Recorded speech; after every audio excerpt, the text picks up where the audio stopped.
¿Me confirma si están viendo la diapositiva principal, por favor? Sí, señor, sí lo estamos viendo. Listo. Buenos días a todos. Hoy vamos a revisar el tema de filtros de vena cava inferior, haciendo una revisión de los conceptos y resumen de las directrices actuales. Mi nombre es Mauricio Durango Tirado y soy residente de Medicina Vascular de primer año en la Universidad de Antioquia. Recordar que la enfermedad tromboembólica venosa es la tercera enfermedad vascular más importante luego de infarto de miocardio y el accidente cerebrovascular. Aproximadamente 900.000 personas cada año están afectadas por esta entidad en Estados Unidos.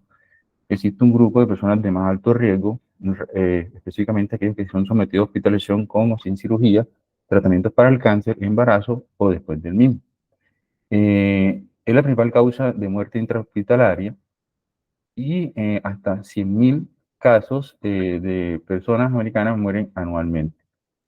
La muerte súbita puede ser la forma de presentación hasta un 25% y el filtro vena cava inferior es una alternativa de tratamiento preventiva secundaria que está disponible desde hace ya algunos años. Es importante recordar los factores de riesgo, que son situaciones o condiciones que de alguna u otra manera incrementan la probabilidad de que se desarrolle esta entidad, y es importante tenerlos presentes, ya que una vez que estos se identifican junto con el primer evento de enfermedad tromboembólica venosa, estaríamos hablando que es un contexto de tratamiento o prevención secundaria, y si solamente están presentes los factores de riesgo, sin el primer evento estaríamos hablando de una profilaxis primaria. Estos factores de riesgo se pueden agrupar en desencadenantes agudos, subagudos, los basales o factores de riesgo adquiridos. Es importante recordar que un grupo importante son de alguna manera corregibles y otros pueden ser permanentes.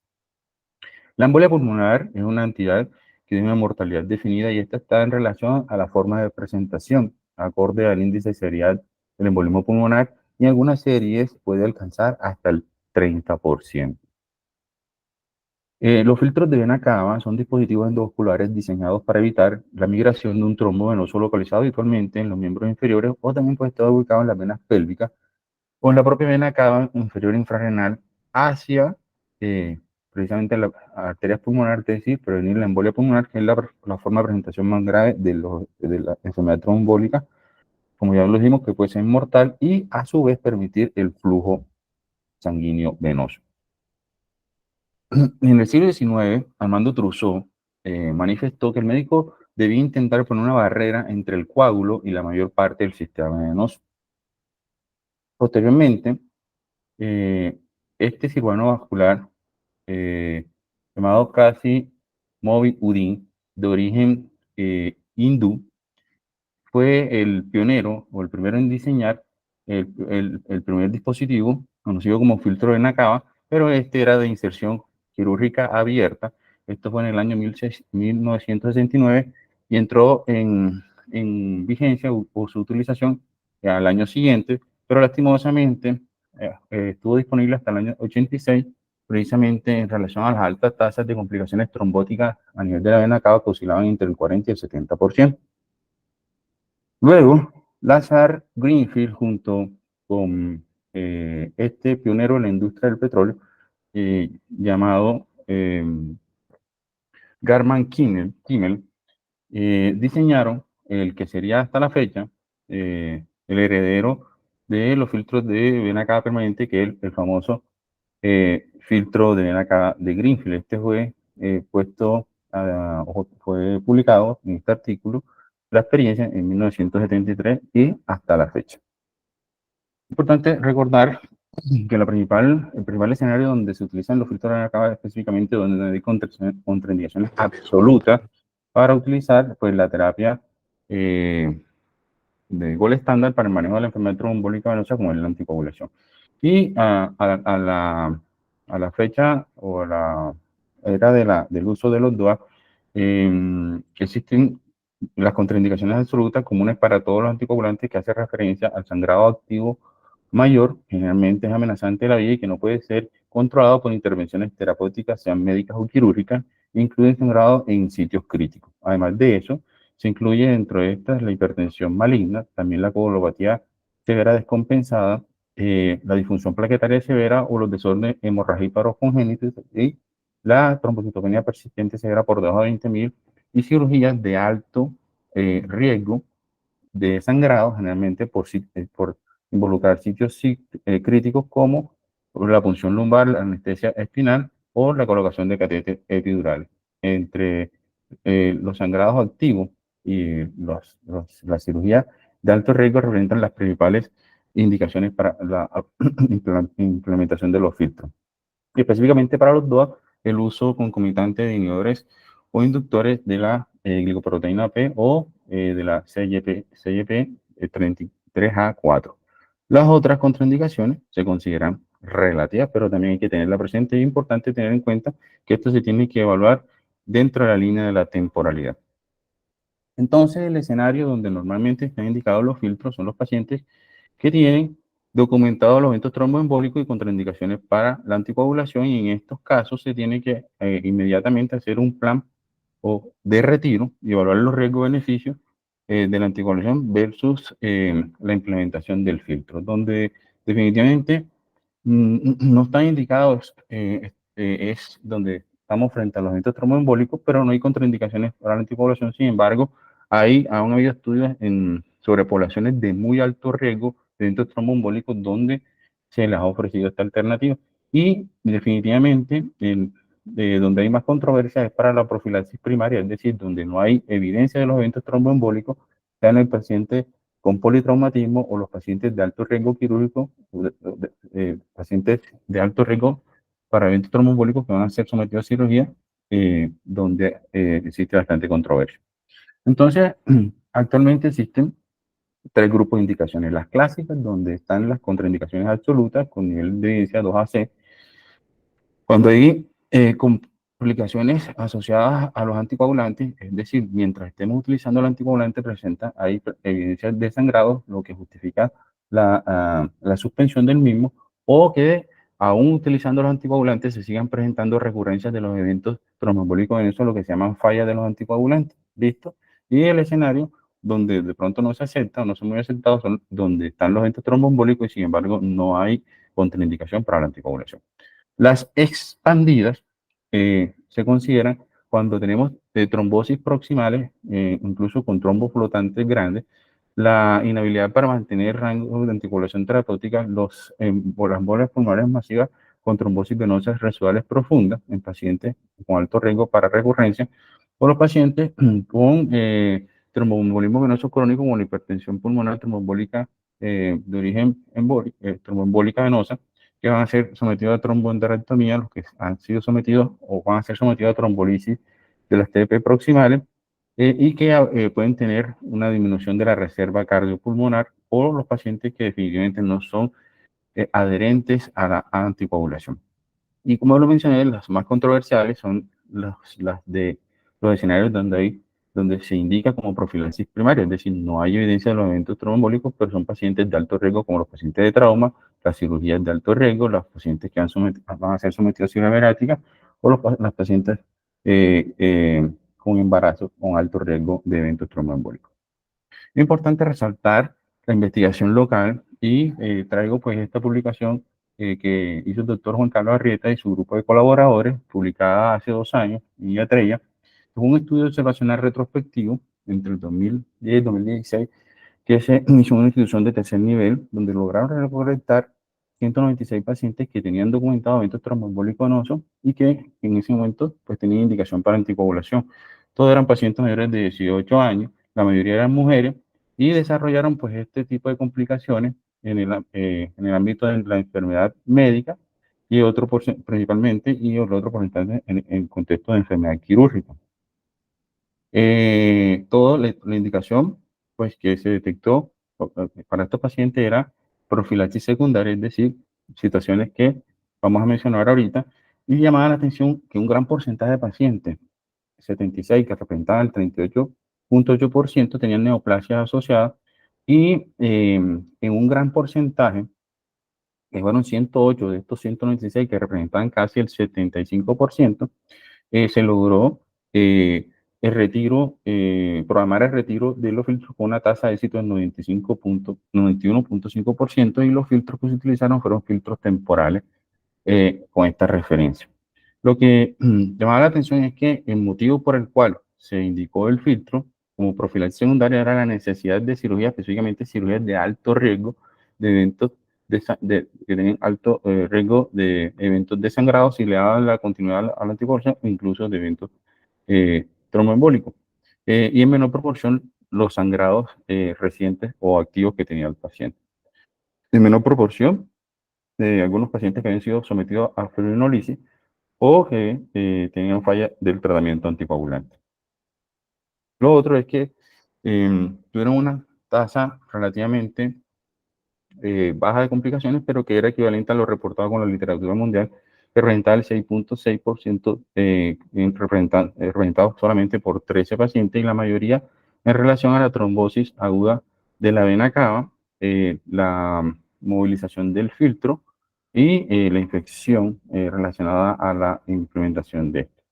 Entonces, estas son las tasas de complicaciones que se reportan en los diferentes estudios, como podemos ver, en relación a la migración de filtro, que las tasas iniciales eran bastante altas, las actuales eran, se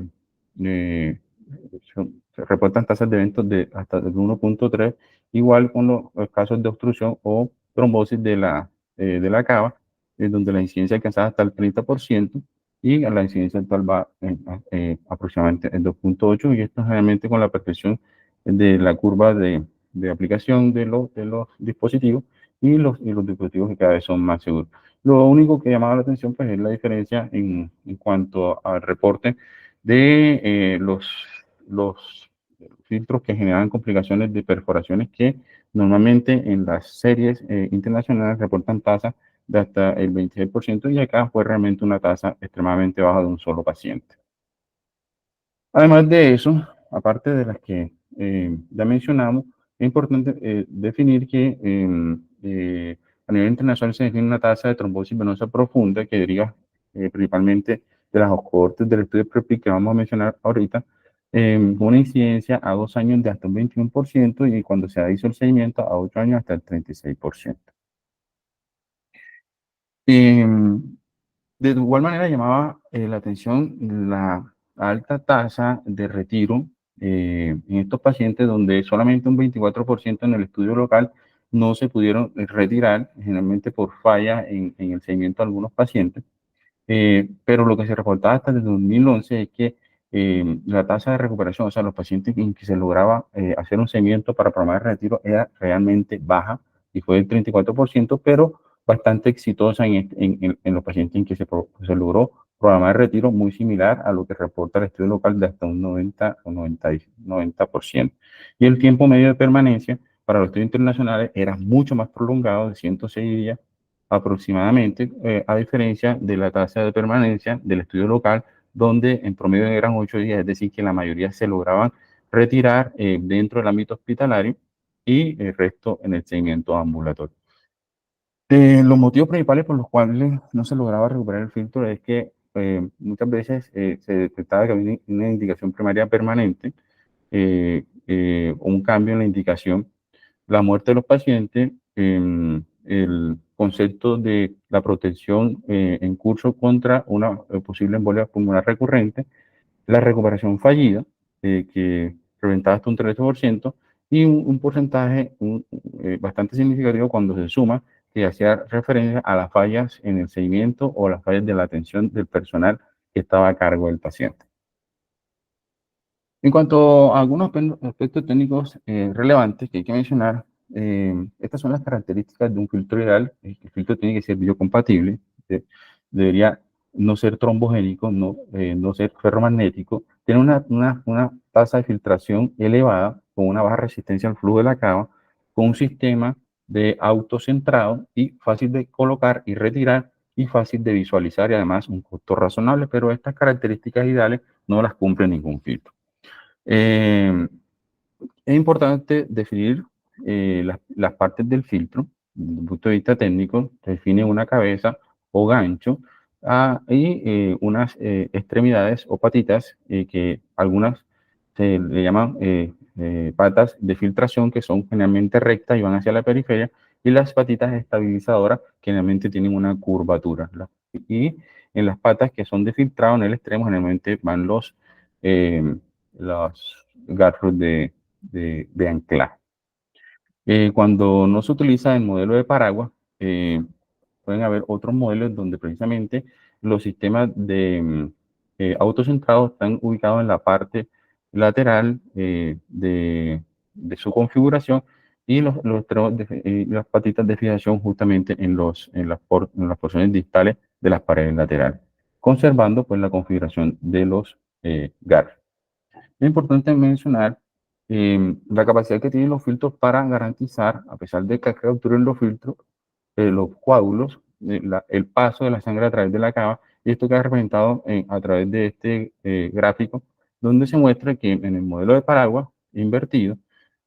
cuando la zona central del filtro está ocupada alrededor de un 70%, aún se está garantizando el flujo, o flujo está conservado un 50% de la cava, generalmente por el paso de la sangre por las partes laterales. Los filtros se clasifican dependiendo de si la indicación es permanente, y estos cada vez van en desuso, principalmente porque la mayoría de veces no hay una contraindicación en el tiempo. Hay contraindicaciones absolutas, pero que en el tiempo pueden ser temporales. Los más representativos son el nido de pájaro, el Greenfield, que ya lo mencionamos, y el Benatex LP. La característica de estos filtros es que tienen unos sistemas bien desarrollados de fijación lateral, que es lo que pues, obviamente va a permitir que queden fijados a la pared durante mucho más tiempo. Y los recuperables son filtros que, por el diseño específicamente del fabricante, ellos definen un tiempo para su retiro. Y los más representativos son el Gunter Tulip, el OptiEdge, el Optum Elite y el Recovery G2. Este estuvo incluido dentro del estudio local, así como el Select, ¿ya? Y hay otro tipo de filtros, pues, que es hacia allá, hacia donde apunta el futuro, que son los llamados filtros bioconvertibles. Y en los filtros bioconvertibles, los filtros, perdón, convertibles y bioconvertibles, en los convertibles tienen un componente central que es muy parecido a lo que ya mencionamos, donde se recupera el filtro vía endovascular con una técnica de ASA, quedando una estructura periférica dentro de la pared de la vena cava, que representa en sí un stent. Y los bioconvertibles no necesitan que la estructura central sea recuperada. ¿Por qué? Porque precisamente esto es una estructura biodegradable que va siendo consumida por degradación enzimática en plazo de 6 o hasta 24 meses, con una tasa de degradación que alcanza hasta el 94% a los 6 meses y hasta el 96% a los 24 meses. Entonces, los filtros deben acabar en el cuadro superior, están los filtros permanentes. Todos tienen características dependiendo el diámetro que ocupan dentro de la vena cava, que generalmente va entre 28 y 35, y con algunas excepciones como el nido de pájaro, que se reserva para cavas demasiado grandes que alcanzan hasta 40 milímetros. También se define el diámetro del introductor, que entre más pequeño sea, menor tasa de complicaciones, y eso lo vemos en la manera como evolucionaron en el tiempo los diferentes filtros. La compatibilidad con estudios de imagen, específicamente con la resonancia, donde los filtros permanentes, la mayoría no son tan compatibles, y la forma que tienen, si es en cono o forma de cúpula, y se diferencian cada uno precisamente por el número de patitas o de anclajes que tiene. Lo otro es el tipo de material, que puede ser de acero inoxidable, titanio o aleaciones de estos materiales, y la vía general de acceso o retiro, que por lo general es yugular o femoral. La diferencia con los filtros permanentes es que los filtros temporales se le define esto, la duración de implantación por el fabricante, y es lo que se tiene que tener en cuenta. Que para el estudio local, que era el Select y el Recovery G2, generalmente se extendían hasta 62 días. Y hay otro grupo dentro de estos temporales que se llaman opcionales, y son filtros que tienen la particularidad o la cualidad de que en caso de que haya necesidad de dejarlos como filtros permanentes, se pueden dejar, que son estos que tienen el rótulo de opcional que vemos acá. Y ya mencionamos las características de los convertibles. Y el futuro está representado por, principalmente, aparte de los que he mencionado, de los absorbibles, son por los absorbibles completos, que son filtros que están fabricados de unos materiales que van a tener la capacidad de reabsorberse en plazo de 28 a 35 días, que es el punto crítico donde hay mayor riesgo de que se genere los eventos tromboembólicos venosos y favoreciendo incluso la degradación del coágulo. En general, hasta el momento en estudios in vivo o in vitro de estos filtros absorbibles han demostrado que han sido efectivos para la captura del coágulo y para la autorresorción, pero esto podría reducir las complicaciones asociadas a los filtros estándares. Sin embargo, una gran falta de análisis estadístico y grupo de control y faltan estudios en fase clínica. En relación a la técnica, los filtros se insertan por vía transyugular, como en este caso, donde se tiene que dejar un margen de seguridad de 1 a 1,5 centímetros que representa la zona de aterrizaje del filtro, y de ahí hacia abajo se cuentan 6 centímetros, que es la zona donde podría eventualmente quedar el filtro, y se hace el despliegue a través de su introductor. Y esta es la forma como se introduce a través de la vía femoral, que es muy similar, dejando pues la zona de seguridad de 1 a 1,5, que por el límite inferior de las venas renales. En cuanto a su retiro, usualmente el retiro se hace por vía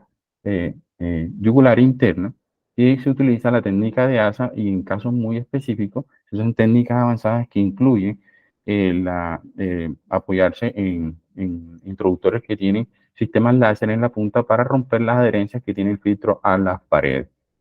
Y en casos muy complejos donde hay inclinación o perforación, se utilizan técnicas de ASA simultánea por vía yugular y femoral. El filtro como tal también tiene contraindicaciones y generalmente son anatómicas. No se recomiendan en filtros cuyo tamaño de la cava exceda, pues obviamente las dimensiones del fabricante, y esto por el riesgo de desplazamiento, o cavas extremadamente pequeñas donde el filtro podría comprometer el flujo o incrementar el riesgo de perforaciones. Tampoco se recomienda el filtro si existen trombos en el punto de acceso percutáneo o incluso dentro de la misma vena cava donde se va a desplegar el filtro. Y algunas se consideran relativas, como las coagulopatías severas bacterianas, la infección no tratada o la presencia de variantes anatómicas. En cuanto a los estudios que hablan sobre la eficacia y seguridad del filtro, pues tenemos que hacer referencia al estudio clásico del PREPIP, publicado en el año 98 en el New England Journal, donde en un número aproximado de 400 pacientes que se documentó eventos tromboembólicos venosos, específicamente TBP proximales, y que eran sometidos al manejo con anticoagulación, con heparinina bajo peso y no fraccionada, se aleatorizaron estos pacientes en dos grupos para recibir o no el apoyo adicional o mano adicional con los filtros. Y lo que se documentó, evaluando los desenlaces a 12 y 2 años en relación a la tasa de embolias pulmonares recurrentes, es que había una tendencia a la reducción de estos eventos recurrentes sin impacto sobre la mortalidad, pero esos efectos benéficos se vieron contrarrestados por la mayor tasa de eventos tromboembólicos venosos profundos de las extremidades, y que estos hallazgos se documentaban luego de varios años de seguimiento, hasta 8 años, como podemos ver, en relación a los mismos hallazgos: reducción de la tasa de eventos tromboembólicos, pero con un incremento en la tasa de trombosis venosa profunda sin desenlaces sobre la mortalidad. Luego vino el PREPIC-2, publicado en el 2015, donde un grupo casi similar en cuanto al número de pacientes con trombosis venosas proximales, pero estos pacientes tenían unos criterios de elegibilidad que los definía como de mayor riesgo en comparación con el estudio previo, en cuanto que eran pacientes más añosos o tenían comorbilidades mucho más graves que incrementaban el riesgo de eventos tromboembólicos,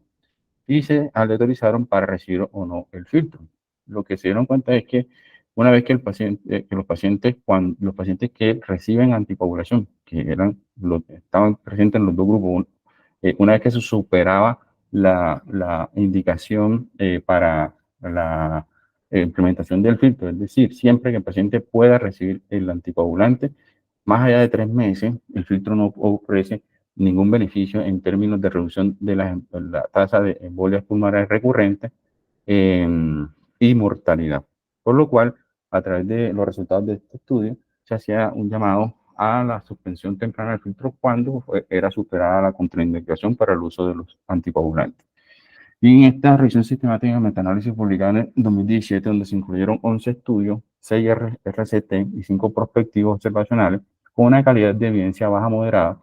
donde a los pacientes con estos tromboembólicos se les ofreció o no la implementación del filtro, eh, evaluando desenlaces primarios como la embolia pulmonar, la mortalidad por embolia pulmonar, mortalidad por todas las causas y la trombosis venosa profunda. Los hallazgos respaldaban pues, a los resultados del PREPIC, donde sobre más de 4.000 pacientes había una tendencia a la reducción de los eventos pulmonares recurrentes con una mayor tasa de trombosis venosa profunda sin impacto sobre la mortalidad. Y recientemente fue publicado el PRECEPT, que fue un estudio para predecir, seguía evaluando la seguridad y efectividad en la implementación de filtros, pero a la luz actual, a fecha actual. En este estudio observacional prospectivo multicéntrico, con un N mayor de 1.400 pacientes, a los cuales a todos se les ofrecía la implementación de los filtros, con una duración prevista a favor de los filtros temporales, es decir, que eran con situaciones con contraindicaciones temporales, edad promedio de 62 años entre el 2015 y el 2019, con un protocolo establecido, que es lo que se promueve, que haya un seguimiento específico en estos pacientes a 3, a 6, a 12 y 24 meses, y en caso de que se retirara, pues se hacía también un control al mes. Se evaluaban desenlaces compuestos de efectividad que hacían referencia al éxito del procedimiento y a la ausencia de nueva embolia pulmonar, y desenlaces compuestos de seguridad que hacían referencia a la ausencia de eventos adversos graves, perioperatorio y de perforación clínicamente significativa, así como embolización del filtro, oclusión trombótica de la cava y nueva trombosis venosa profunda en un plazo de 12 meses. La gran mayoría de estos pacientes, casi el 75%, tenían eventos tromboembólicos venosos en el momento de que fueron incluidos dentro del examen, pero ¿qué es lo que llamaba la atención? Que había un porcentaje menor en los cuales no tenían indicación secundaria, sino primaria, porque no tenían en el momento documentado eventos tromboembólicos. Entonces aquí se les dio cabida a la profilaxis primaria. Y se conservaban las principales indicaciones, que eran la contraindicación, cuando había escenarios de contraindicación para anticoagulación, el historial de contraindicación en situaciones de alto riesgo por antecedentes de situaciones de riesgo de sangrado, complicación al anticoagulante, falla al anticoagulante, que ya las mencionamos, pacientes que habían sometido a procedimientos de trombolisis, y aquí aparecen las indicaciones de pacientes como profilaxis primaria. Importante destacar que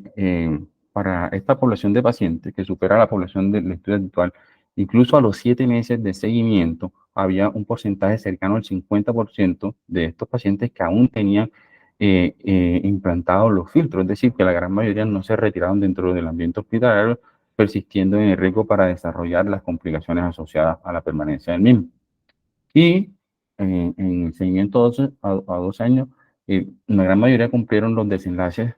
primarios, tanto de seguridad como de efectividad, con tasas por encima del 89%. Tanto así que las conclusiones de este estudio era que después de la implementación del filtro se produjeron una baja tasa de eventos tromboembólicos que está representado por aproximadamente el 6.5%, es decir, 93%. La mayoría de ellos, 80 de los eventos, por TBP, y el 1.6 por embolias pulmonares recurrentes, y se describe una tasa de oclusiones trombóticas en relación a la cava que representaba el 1.1%, es decir, 15 eventos. En los casos, el porcentaje de filtros que fueron retirados ni siquiera se compara con la tasa que describen los estudios locales. Por eso es importante destacar esto, porque para este estudio la tasa de retiro fue del 44.5% de 632 pacientes, con una media de permanencia del filtro que alcanzaba hasta los 100 días. y una mediana de 86 desde que fue implantado. En el grupo donde no se produjo, en el grupo donde se implantó de forma profiláctica, curiosamente no se produjeron embolias pulmonares. A pesar de los resultados que muestran estos estudios en cuanto a la eficacia y a la seguridad, eh, hasta el 2010 había una proliferación en el número de pacientes que recibían estos dispositivos con una tasa exponencial que alcanzó hasta el 300%, la mayoría de ellos con antecedentes de evento tromboembólico venoso, pero vemos que desde esa fecha ya se venía implementando en otro contexto de pacientes. Y fue así como después de la alerta emitida por la FDA en el 2010 y ratificada y recordada en el 2014, donde un estudio mostró que reportaron 921 eventos adversos, principalmente relacionados con migración y embolización, pero también en menor proporción con perforación de la vena cava o fractura del dispositivo. Y la FDA recomendó a todos los médicos encargados de colocar estos dispositivos o incluso a los médicos responsables de la atención continua que los filtros tenían en su medida, deberían ser filtros recuperables y se tenían que retirar lo más pronto posible cuando ya no era necesaria la protección para la embolia pulmonar. Y después de esta alerta, pues lo que vimos fue un quiebre precisamente en la cantidad de filtros que se venían eh, eh, formulando, lo cual era evidente en estas gráficas del año 2010 en adelante y que se mantuvo constante hasta el 2014. Lo curioso es que el ascenso que nosotros veíamos previo al 2010 estuvo en relación a las recomendaciones de manejo que establecieron las guías de los cirujanos de trauma y a la sociedad de radiólogos antes de esa alerta y que generaron, y la alerta generó una modificación en las recomendaciones de la guía de la AJA y de la ACCP, incluso en relación a la alta tasa de demandas que se generó por las complicaciones de estos dispositivos. Importante mencionar que existen poblaciones especiales donde todavía hay incertidumbre con los pacientes embarazadas, donde al parecer hasta ahora los estudios han demostrado que son seguros, los pacientes con cáncer, que no hay recomendaciones específicas, el paciente con politrauma donde se deben evitar, los pacientes con cirugía bariátrica, que hay datos inconsistentes, y los pacientes pediátricos donde aún no hay recomendaciones, es decir, por debajo de los 18 años. Con relación al paciente de trauma, en este RCT, que involucró más de 240 con politrauma severo y que los aleatorizaron a recibir o no los filtros de vena cava en las primeras 72 horas, aparte de las terapias eh, de tromboprofilaxis no farmacológica, y se habló de un desenlace primario de TEP sintomático o cualquier causa de muerte más allá de los 90 días o un desenlace secundario que era la presencia de TEP sintomático entre el día 8 y el día 90. Es decir, una vez que el paciente superara los primeros 7 días, que era la fase crítica donde el politrauma podía ser la causa directa de la muerte y no se podía atribuir precisamente a las complicaciones por estos dispositivos. Se logró documentar a través de este estudio que la utilización profiláctica primaria en este grupo de pacientes no tenía impacto sobre los desenlaces primarios o secundarios cuando se comparaban los pacientes que recibían o no este tipo de filtro. Información que fue ratificada posteriormente por este metaanálisis recientemente publicado, de que incluyó 10 estudios, de los cuales 3 eran RCT, 7 observacionales, con un N que estaba por encima de los 47.000 pacientes. Y es importante mencionar que en términos de mortalidad y los estudios tanto clínicos como observacionales no mostraron ningún desenlace, pero en términos de tasas de embolia pulmonar recurrente, fatal y no fatal, los estudios observacionales que representaban mayor volumen de pacientes o N de pacientes mostraba una tendencia a reducir precisamente la tasa de estos eventos recurrentes en los pacientes que eran sometidos al filtro, pero eran estudios con una baja calidad metodológica y lo cual representaba un grado de evidencia bajo para soportar esta recomendación. En relación al embarazo, en esta revisión sistemática que incluyó 44 artículos, la mayoría de ellos reportes y series de casos, con un N de 140 embarazos a los cuales fueron sometidos a filtros recuperables, mostró una tasa de efectividad similar a la población general del 0,81 en relación a reducir la tasa de embolias pulmonares sintomáticas después de la inserción del filtro, y una tasa de complicaciones relacionada al filtro del 8,87 y una tasa de fracaso en la recuperación bastante baja del 11,25. Entonces, la recomendación a partir de esta revisión sistemática es que los filtros de NCAV pueden ser utilizados de forma segura cuando sean apropiadamente indicados durante el embarazo, con tasas de complicaciones similares a las pacientes no embarazadas. En relación a los pacientes que son sometidos de manera profiláctica primaria a cirugía bariátrica, en esta revisión sistemática incluyó 32 estudios, principalmente observacionales, 12 prospectivos, 20 retrospectivos, 12 de alta calidad con un N superior a los 2.000 pacientes, pacientes que eran catalogados como de alto riesgo porque tenían un índice de masa corporal por encima de 50 o 55, antecedentes de eventos tromboembólicos previos o trombofilia o un grado importante de inmovilidad. Los resultados no estuvieron a favor de la utilización de los filtros de NCAV, dado que la tasa de eventos tromboembólicos en el grupo del filtro fue de 3,1 en comparación con 1,6, pues lo único que criticaban era el intervalo de confianza y la heterogeneidad en estos resultados. Y la posición que tienen las diferentes guías, todas sin consenso, apoyan la indicación del filtro, pero igual con un grado de recomendación que va entre el 1B hasta el 2A, cuando hay una contraindicación absoluta para la anticoagulación, que serían las indicaciones clásicas con relación a las, igual que cuando hay recurrencia de los eventos a pesar de la anticoagulación, que es lo que sería un fracaso. La mayoría de las guías apoyan estas dos iniciativas, específicamente las más recientes que fueron publicadas entre el año 2020, que son las del Colegio de Radiólogos Intervencionistas, así como el NICE. La única diferencia es que empiezan a aparecer apoyo a ciertas indicaciones, por ejemplo, en las guías del Colegio de Radiólogos para apoyar el uso profiláctico o en condiciones específicas que hacen parte de las indicaciones expandidas que no aparecían reportadas en las anteriores guías. Y lo mismo ocurre en la guía NICE, ¿ya? Donde empiezan a aparecer igual las recomendaciones para profilaxis primaria o pacientes de alto riesgo que, si bien no tienen contraindicaciones para la anticoagulación, derivados de los estudios PREVIL, podrían de alguna manera beneficiarse del uso extra de estos dispositivos, así como los pacientes obesos. Pero en todo, la principal recomendación es hacer un adecuado análisis de los riesgos versus beneficios de la implementación de estos dispositivos y crear, obviamente, un programa para una vez que se programe la implementación, se tiene que estar programando el retiro a través de un equipo que logre el adecuado seguimiento a estos casos. Entonces, en sí, lo que hay que hacer es evaluar eso, riesgo-beneficio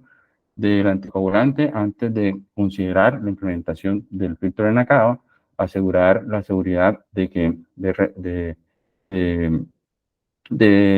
reinicio de la anticoagulación frente a los escenarios donde está contraindicada. Es importante hacer una selección de los pacientes que se beneficien precisamente de las indicaciones clásicas y hacer el seguimiento para garantizar el retiro del mismo. Donde hay dudas, como ya lo dijimos, las indicaciones extendidas o los pacientes que se benefician de supuestamente el uso de la anticoagulación a largo plazo, porque algunos filtros han sido olvidados y donde definitivamente no se deben utilizar como los pacientes como profilaxis primaria, que ya lo mencionamos, en los pacientes con estado hipercoagulable o pacientes en los cuales tienen dispositivos, el uso de dispositivos permanentes debería estar ya en desuso, dado de que en la mayoría tienen solamente contraindicaciones temporales para el uso de la anticoagulación. Entonces, los mensajes finales es que los filtros son dispositivos para prevención secundaria que están disponibles para evitar las complicaciones como la embolia pulmonar siempre que haya contraindicación simultánea para el uso de la anticoagulación. Las otras indicaciones son debatidas. Los filtros permanentes y recuperables están disponibles en nuestro medio y cuanto mayor sea el tiempo de permanencia de un filtro opcional, mayor va a ser la dificultad para el retiro. Por lo tanto, se insiste en que se retiren de forma precoz y en un futuro es probable que si están disponibles los filtros absorbibles, que fue lo que mencionamos, quizás esto nos conduzca a una revisión de las indicaciones actuales sobre el uso de los filtros de NCAV. Muchas gracias.